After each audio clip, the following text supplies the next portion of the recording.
problem is there's always somebody to worry about, but we need to put all these things in perspective.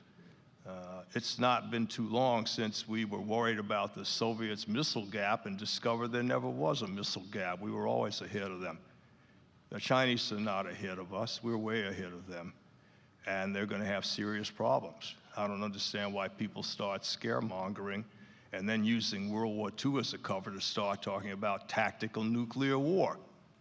We did that in the 60s when I was in college and in grad school, and decided it wouldn't be a good idea because there was no way you could contain it. And finally, the last person I was able to find, and was, for me as a writer, one of the more moving stories of the book, or as a researcher, was Zinka, René Lebon.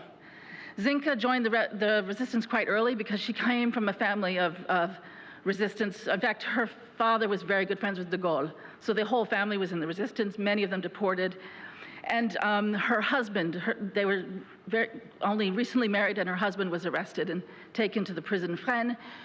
She found out she was pregnant. She thought, I'll just go find him and tell him I'm pregnant because that'll give him the strength to carry on. But of course, she was on a list and was immediately arrested herself. They didn't deport her immediately because she was pregnant, because the French didn't deport pregnant women considering that the baby was innocent. She was able to keep her baby France for 18 days, and then she was deported.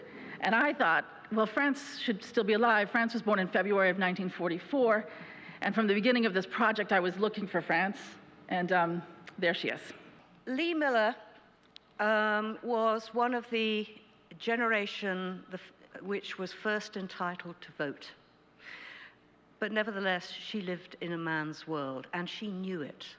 She had to work through the system where, on her own terms, but also accommodating the inevitabilities of the day.